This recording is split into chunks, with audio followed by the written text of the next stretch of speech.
Like really embarrassing. No, it's so bad. It's everything. It's my stencil. Where are we going? Pull it out that way. What not to do. Oh, another what not to do.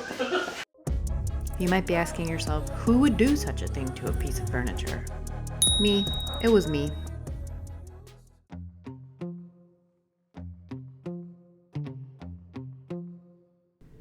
This dresser belonged to my daughter. It was one of the first pieces of furniture that I ever painted in color in 2017. I wanted to do an ombre technique, but instead I ended up doing something that looks more like color blocking. I tried to blend, but that didn't go very well.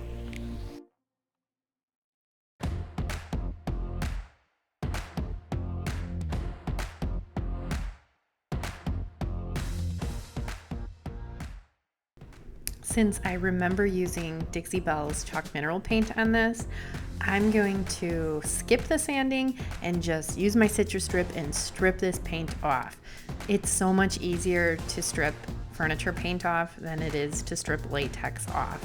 And you'll see exactly what I'm saying right now. Look at that. It came off. I didn't even have to scrape it. It came off when I removed the plastic. Oh, it is like the best feeling in the world.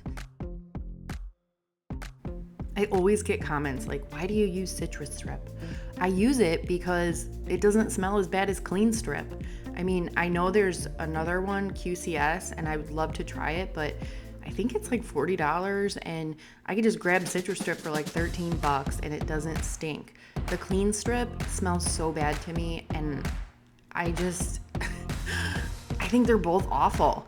I mean, if I'm being really honest here, I think they both stink. There's nothing great about either of them, but they get the job done. So if I had to pick the lesser of two evils, I go with citrus strip. Now I work my way down the piece, stripping off, oof, that stencil. I just kind of slapped that stencil on there. I don't know what I was thinking. I wasn't thinking. I just thought, ooh, a stencil, in gold and teal. That'll look good.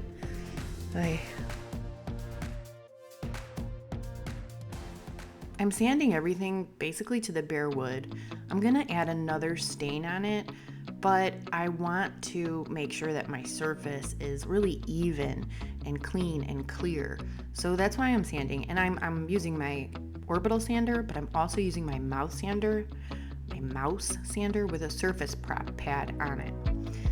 You can get, I'll leave everything that I use in the description box down below. So in case you want to pick these up, they're really great with my Black & Decker mouse. I fill any scratches and gouges with my wood filler, and then once it's dry, I sand it flush. Now I'm restaining this with Dixie Belle's No Pain Gel Stain in Walnut. I think it's classic. I think you cannot go wrong with walnut. And I don't want this to be a trendy piece. I want it to be timeless. So I think walnut is the perfect choice.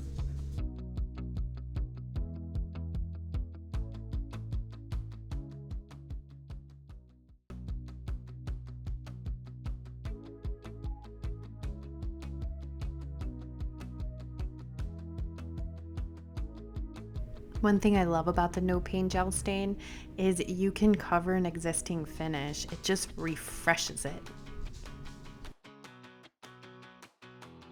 So all those little creases that I couldn't get in with my sander, no worries. I just add my No Pain Gel Stain right over.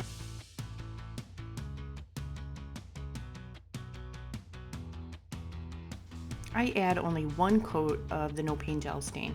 I didn't want it to get too dark. I thought that, one coat, it looks like a medium brown. And I'm using my applicator pad. I love them. That one's by Dixie Belle. And then I got my gloves on because the No Pain Gel Stain is oil-based and it's so hard to get off your fingers. So I always wear my gloves. The drying time for the No Pain Gel Stain is like 24 to 72 hours, depending on the humidity in your area. So the longer you can wait to do anything with it, the better. Oh, look at this genius. Can you spot my mistake here? I didn't clean the cubbies of the drawers before I started adding my sealer. One of the most important parts of painting furniture is constant cleanup. You have to, like, through everything, especially sanding, you gotta clean up. You can see I got all that little dust in my sealer, but no worries, I did end up taking a sanding pad and then giving it a light scuff, and it came out. So once I was done vacuuming, I could continue sealing the piece. And I'm sealing it with Dixie Belle's clear coat in satin. But, you know, the top is super porous and the color is kind of dull. So I decided to add Dixie Belle's Gator Hide. I'm using my blue sponge for this, and Dixie Belle's Gator Hide can be a little tricky, but I take my time and I apply it in rows, just making sure that I smooth out each row in between, that I don't miss an area. It just brings that color to life. It's water repellent, and I only do the top because I'm not gonna have to worry about, I like the water repellent factor on the top, and I feel like this is a really low dresser, and if anyone is like my daughter who was using this, she put so much stuff on top of there. You know, if anybody puts something on top, I don't want there to be like a water ring left on it, so I really like Gator Hide for that. And like you could see right now, I did not leave that little area. I went right back over it, and I'm not overworking the Gator Hide. I'm just going once or twice in a row until it's done, and I add 2 coats of the Gator Hide, waiting about 2 hours in between the coats. Now, I need that wow factor in all of my pieces. I like to have a classic traditional piece, but I always have to add a little something, you know, a little artistic twist. So I'm using an IOD transfer called Midnight Garden, and I've never used IOD transfers. I've had this for like 4 years.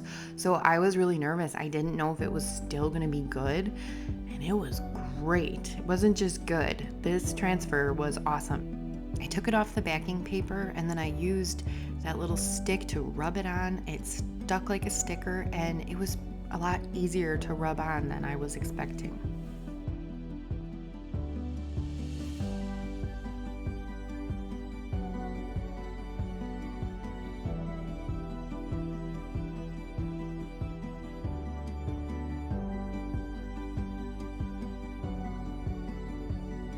So after I apply it in sections, I use this burnishing pad just to make sure that it's on really, really good. And once I have the full transfer on, then I'm adding 1 more coat to seal it in. And this is going to be, again, Dixie Belle's clear coat in satin, because I want to kind of just revive those drawers a little bit with the satin.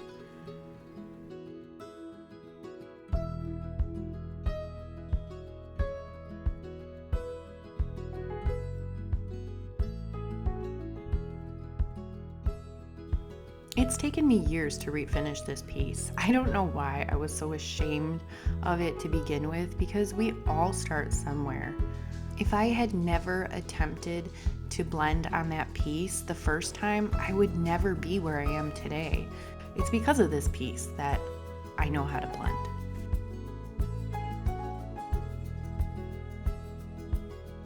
Thank you so much for watching, and I will see you next time.